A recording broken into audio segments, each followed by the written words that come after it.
for everybody for coming today, and it's a pleasure. Today is actually our second off-site. We had one in October, and this basically brings together the committee chairs, of which there are 18 committees. There are 300 regular volunteers.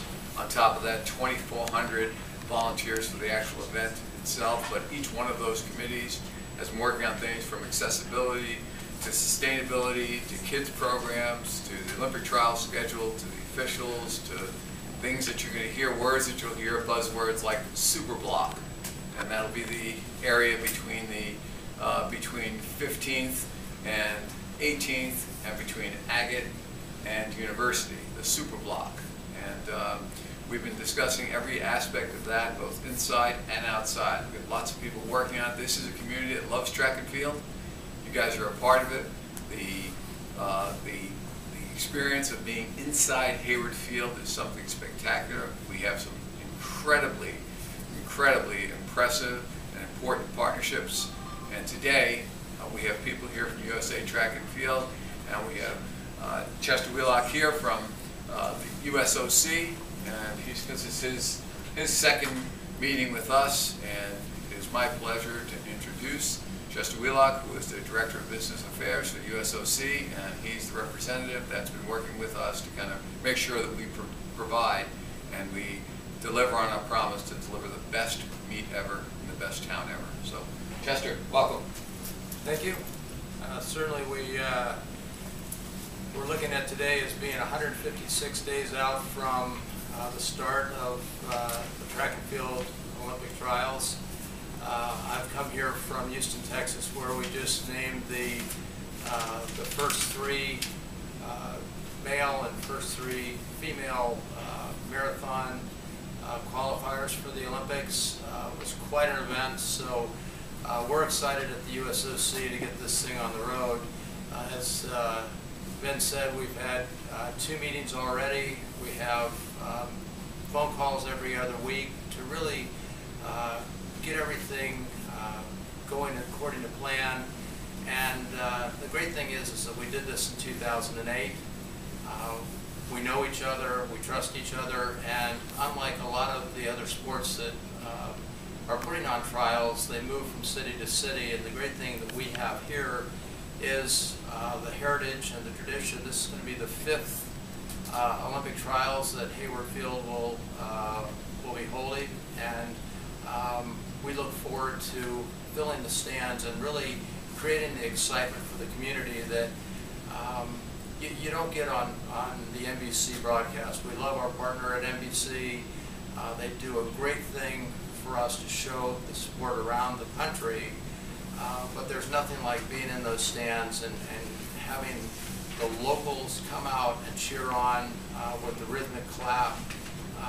It really is something that is spectacular for track and field fans. Any questions? What are some specific changes that you'll be making from the 2008 track and field trials to 2012?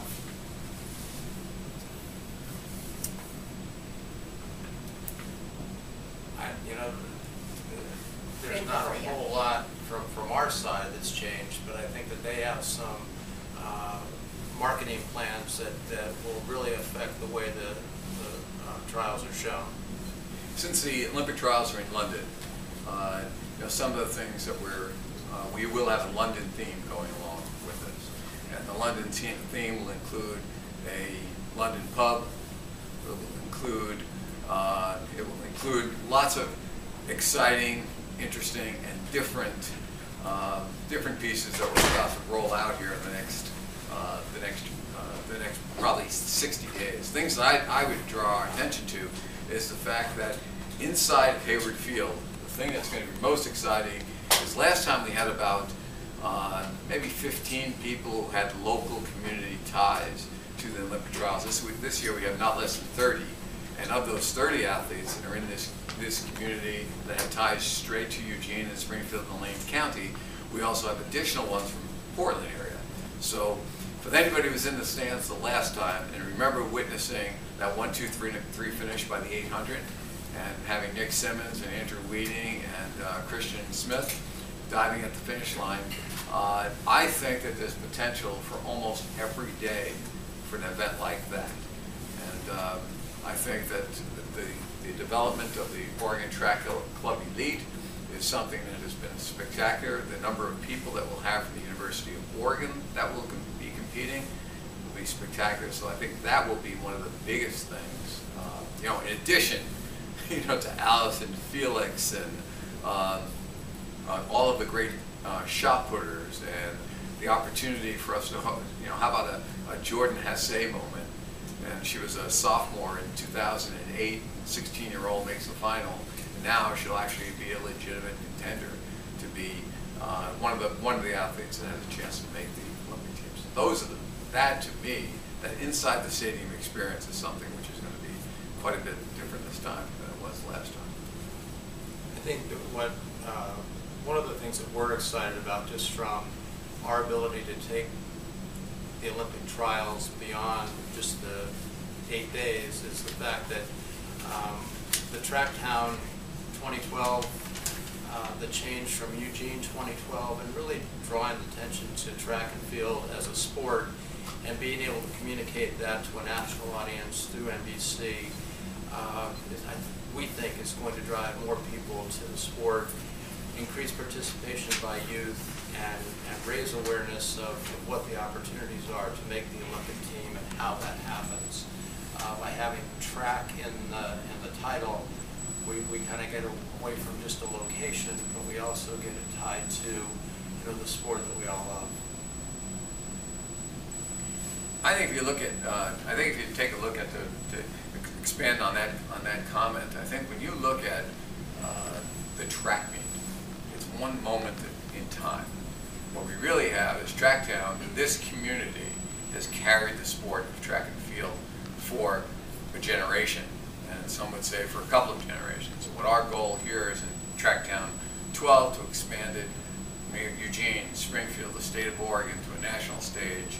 And here we're setting on the biggest platform there is.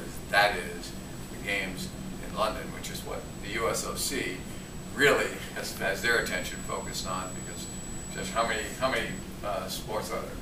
Well, there's in the summer games, there's 31 sports. So, you know, track and field will bring 126, I think, was what we brought to the 08 games, and those athletes won 23 medals.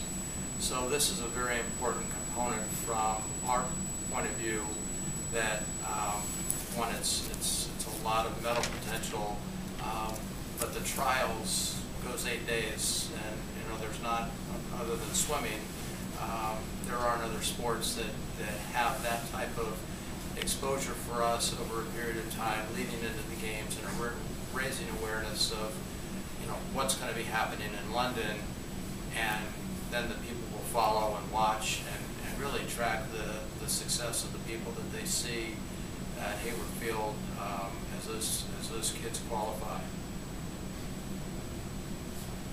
Can you address what is the USOC's role in the planning and the implementation trials here in Eugene? It's truly a partnership. We've gotten to know these guys very well. In the past, we've bounced from various cities, and we like what we have here in Eugene.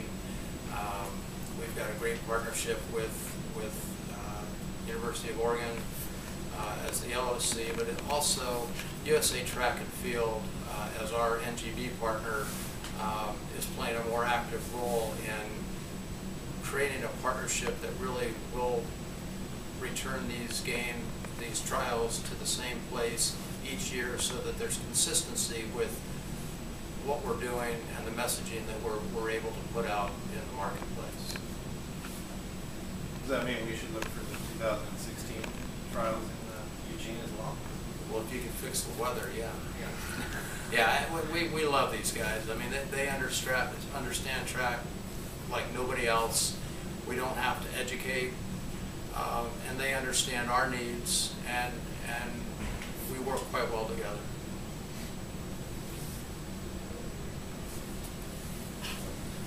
Ben, can you speak to, it it's not just a matter of hitting the replay button for this year. And you talked a little bit about it, but what can fans expect that's going to be new and different this time around? Well, I think that there are two aspects of it. And the first aspect is the things that happen inside the stadium. And I think the things that happen inside the stadium are somewhat organic. As I look at it, and I look at the, as I mentioned, the local athletes that will be participating, but not on a local level. These are the athletes that hope to be in the medal stand. When you hit the, when you look at Ashton Eaton, the last time in 2008, he was just a sophomore in college, and here he is, just happy to be at the Olympic trials and PRing in the pole vault. And this time, here's a guy with a chance to win a gold medal in London. You take a look at a guy like Jesse Williams, who comes in and had an opportunity in 2008 to compete, but there's the world champion who lives locally. A guy like Nick Simmons, who's more widely recognized today for his shoulder, but he actually is a great 800-meter runner. He's 7th in the world last year. You take a look at a guy like Michael Berry. Michael Berry wins a gold medal on the U.S. team in Daegu. And here, who knows? Who knows what could happen? Jordan Assay that I mentioned, Andrew Weeding, and Russell Brown. I mean, I could go on and on with the number of people who are local. So that's what I think you're going to see inside the stadium. Outside the stadium, when you take a look at the branding, from the moment you hit the borders of the state of Oregon, whether you land in the Portland airport or you land in Eugene, and whether you take the shuttles down or whether you drive down, you'll begin to see the signage, and you'll know that you're in TrackTown.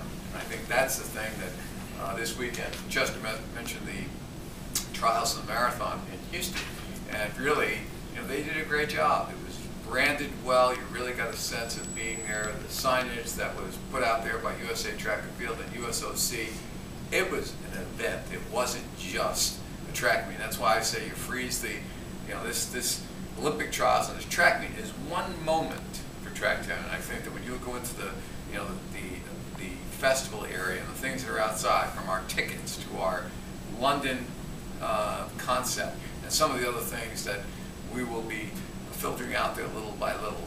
Today, we're not ready to give you all the details on what they're going to be, but they'll be exciting. And buying a ticket to the Olympic trials is what it does. Is it cements the community's partnership with this event here. We are fortunate enough to be able to host the USOC and USA Track and Field. And the interesting thing is that you guys are here and TrackTown is part of your life, but there's 1,000 athletes that have qualified to earn a spot on that Olympic team that's going to London, and you've got 1,000 impressions out there of, I'm going to TrackTown, I'm going to try and qualify for the London Olympic Games, and you can't believe the spider web effect that has, one from your awareness, but that dream, that Olympic dream of being able to make the Olympic team in Eugene is something that those 1,000 people will always remember. And as I said, 126 of those will make the Olympic team. So there's a lot of tension, there's a lot of opportunity for those people. I think the 4th place finisher on the men's side is an Oregon Track Club guy, missed the Olympic team by less than 1 second a mile. And those Olympic dreams, I mean, think of that heartbreak, but he's coming back for the 10,000. And those are the opportunities, those are the dreams that those athletes have, that your stadium and TrackTown 2012 will always mean something to them and to the people who come here to compete in the trials. Just curious, any kind of, from the business side of things, concerns about launching this? U.S. is coming out of an pro recession. Any thoughts about kind of your expected turnout and expected kind of community support, knowing that this is happening and so many people are out of work in Oregon? Well, I think that all indications so far is that tickets are moving quite quickly, and the interest locally has been very supportive, at least from what we've seen.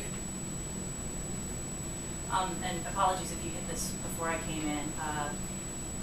just curious about what kind of the community aspect of the track and field. You had a big free event for people to come and watch the big screen and kind of participate on that scale. Is that still going to be there? Right now, those are our plans. Our plans will be, once we sell the stadium, then we will start to look at what those ancillary events are around it.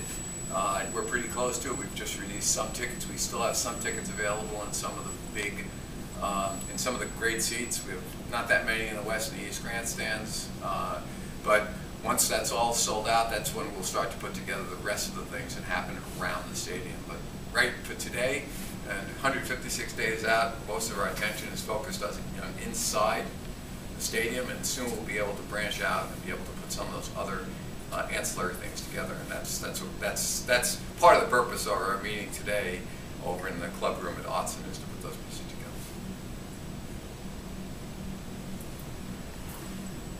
Do you have any firm figures on how many tickets have been sold up to this point, and what do you anticipate the capacity for Hayward Field to be for the trials? The ticket sales right now, we're striking almost 90% of our ticket packages are sold out. The beauty about Hayward Field is it can be as big as we want it to be, since many of the stands that we put up on the south side and the north side will be temporary in nature. Our goal for the community, we feel pretty confident that we'll have a packed house. That's part of the beauty of coming to Hayward Field, is having a packed house of screaming people.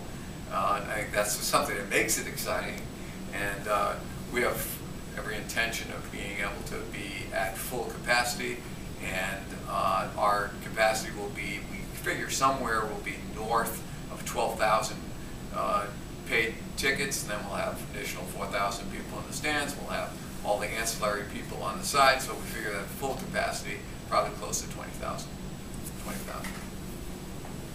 How's that for a sideways response? And that's just inside, not talking about all the people going to the festival. Not talking about the festival, talking about inside the stadium, inside the confines of Hayward Field. Those people that I'm talking about that are going to get to high-five the athletes, or to watch Kara Goucher run around carrying her baby. You guys remember that last time? I haven't seen Kara make the team. She just made the team in the marathon.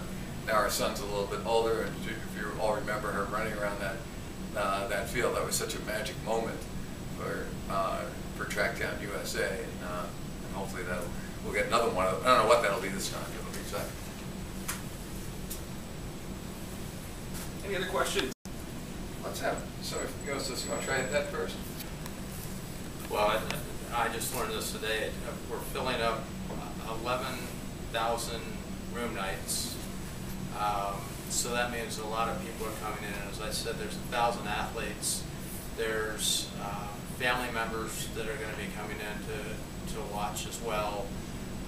So I think that's going to have some impact just from the point of view of people coming in. But I think the continued heritage of what has been created here and is legendary here is Olympic trials is the ultimate, and by being able to host those and having that as part of your community, there should be a great deal of pride that you're capable of doing that you've done it over and over and over again, which makes it hard for any other city to be able to come in and say, I can do it better.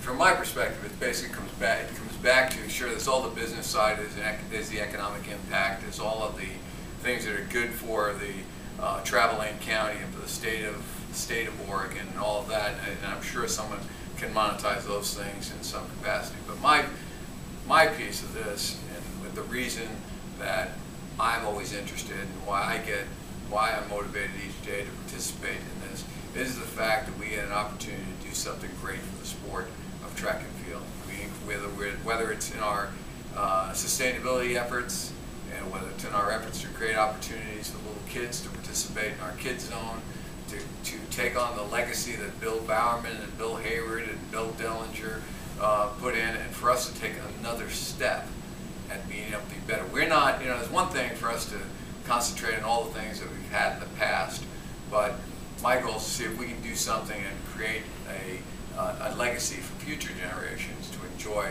this TrackTown USA that all of us in this room who are members of this community have had an opportunity to be a part of. Now it's to see what we can do to make the next generation have something really special.